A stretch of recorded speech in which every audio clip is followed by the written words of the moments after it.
So here's a question I have for you. Does it matter what soil you use? You hear sometimes people saying, hey, I like this soil, I don't use that soil. Oh, never use this soil, I use this soil, and I couldn't grow anything.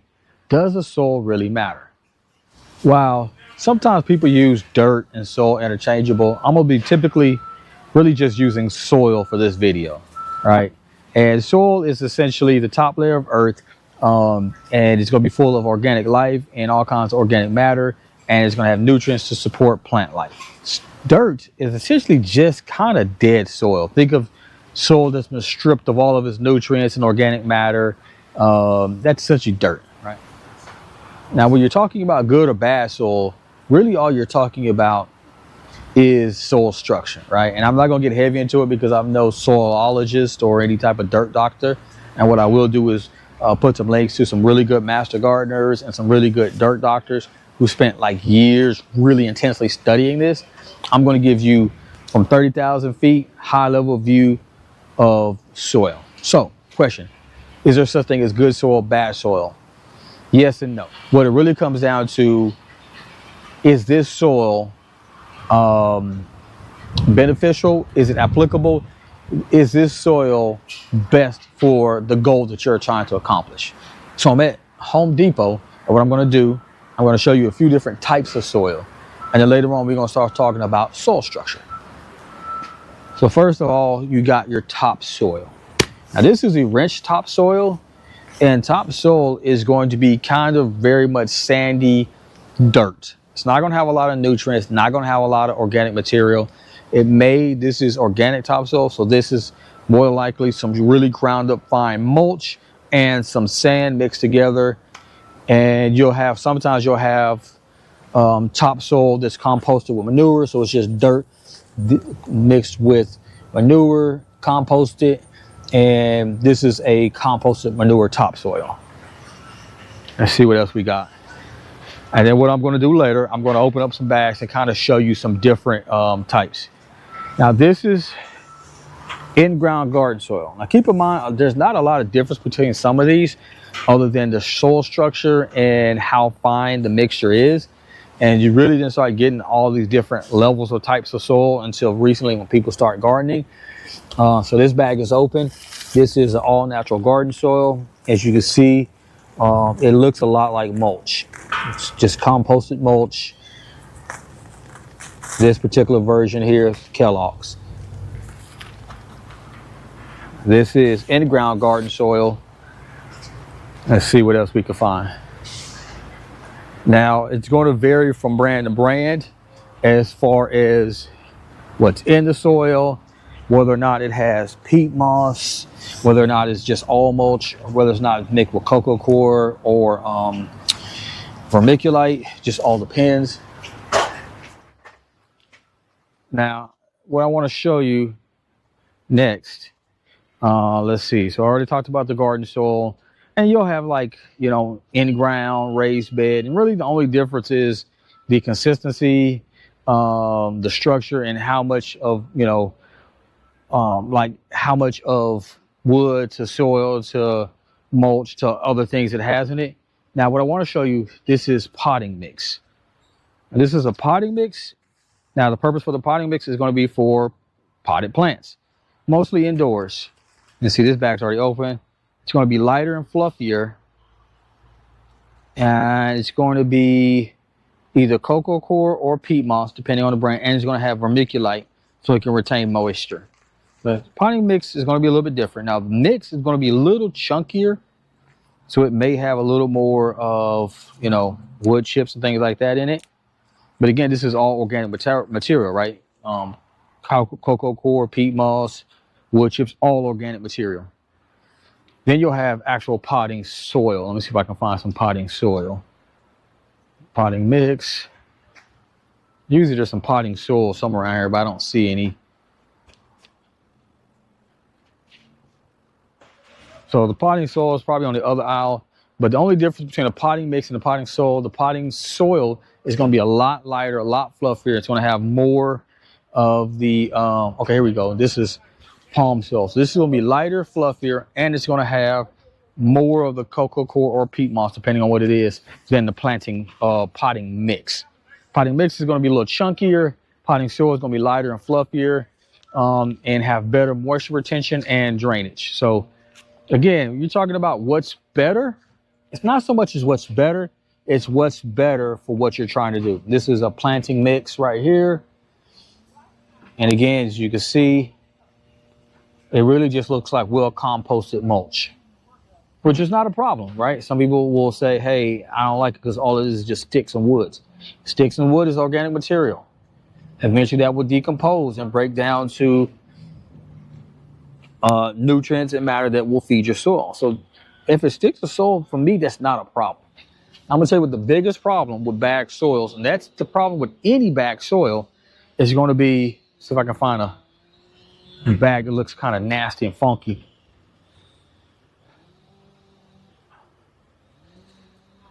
Let's see. I don't see any yet. But the biggest problem is going to be with your bagged soils is how long has this soil been sitting up on these pallets?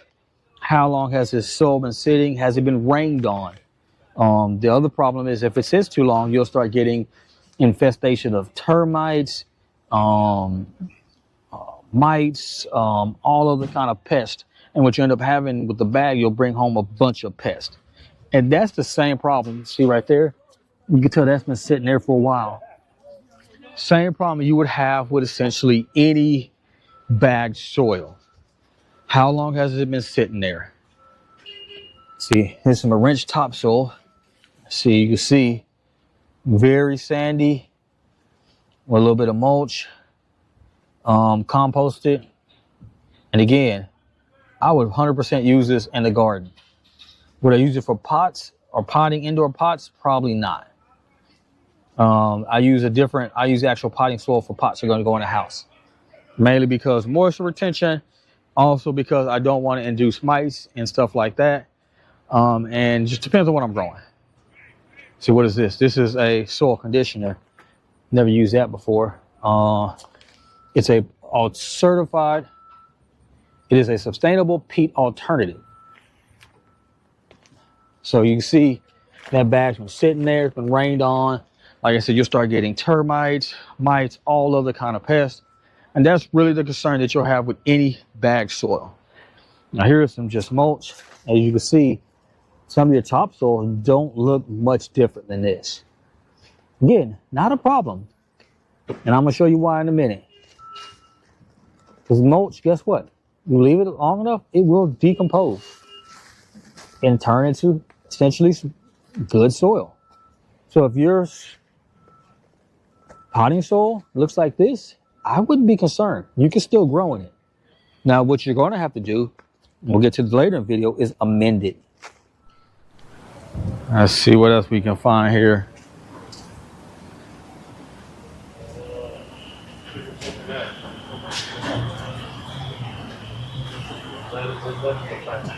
Okay, so here's the rest of their potting mixes. This is going to be really super light, really super fluffy.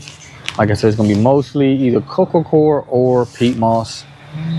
Same thing, potting mix. Sometimes you'll find some that say potting soil, and really the only difference is the consistency, how much perlite, how much cocoa coir, peat moss, and how much shredded mulch it has. You know, the ratio, essentially. That's really the only difference. But again, product placement, they'll try to sell you the same thing in 5 different ways, right? I mean, all of these, from Miracle-Gro indoor potting mix to the blue bag to the pink bag, it's probably not a whole lot of difference. But they sell you, you know, same product and just kind of bag it up and call it different things, and essentially just, I get it, sales tactic, right? But most of that stuff, there's probably not a lot of different between one bag to the other. The only difference probably would make would probably be the acidic soil, one for citrus and things like that. It's gonna be a little more acidic. It's gonna have more peat moss and other things in it to make it acidic. That's probably gonna be really the only difference. So here's the example I was talking about: raised bed and garden soil. Let's see, this bag's already open. So if you really look at all these bags, man, it's not a lot of difference between all the different bags. Like I said, it's just marketing tricks. They're trying to sell you all the different stuff as, you know, as this one's better than that one. Really, you just got to figure out, am I growing indoors or outdoors? If I'm growing indoors, I want it to be lighter and fluffier. If I'm growing outdoors, it's not that big of a deal. And also, if I'm growing in containers, I'm going to need something with better moisture flow. In other words, I need it to not dry out too quickly, but I need it to not sop up and hold moisture. So you're going to want something with some perlite and chunkier organic material, or a little sandier for your containers, simply for water flow, adequate water flow. All right, so this is just plain Jane topsoil. Very sandy. Essentially, you could just call this dirt. They just use it just as field dirt. Not a lot of organic material there, if any, to be honest with you. Few rocks, just sand. Now, would I use this? I absolutely would, and I'm gonna tell you why a little bit later in this video, but you gotta stick around. Again, my philosophy is I grab the cheapest thing possible.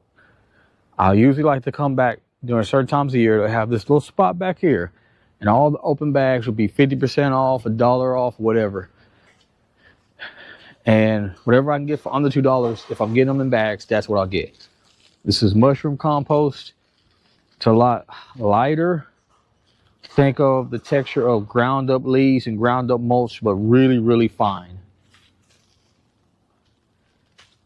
Really, really fine. Think of it like leaf mulch. It's really the only difference with that. So again, a lot of these soils, you really only talk about the difference is consistency, soil structure, and texture. Here is just organic compost. You really look at it, it doesn't look much different than mulch. Just ground up a little bit more finer. And then here's the peat moss that's in a lot of potting soils. Very light, very fluffy. Some people don't like using it because it's not as sustainable. And I get it, right? To each its own. Alternative would be cocoa coir. However, again, for me, I use it. It's cheap, it works. Let's see what else. And this is just hardwood mulch.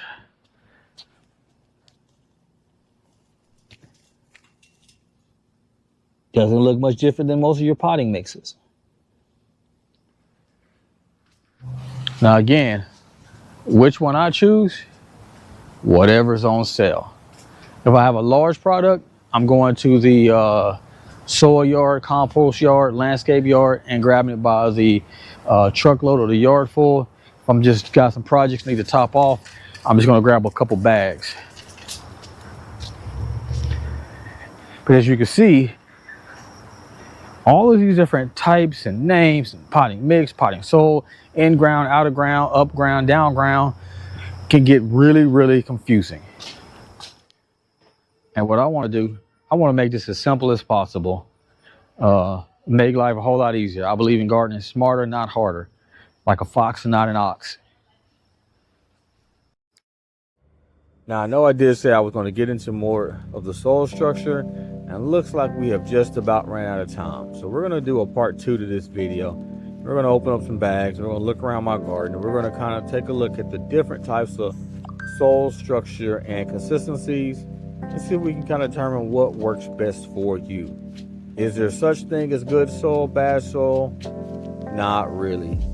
It's just soil that either does or doesn't meet the goal that you need, or soil that needs to be fed or amended, or soil that doesn't. Really what it comes down to. Again, gardening don't gotta be complicated or expensive. Just gotta get out and grow something.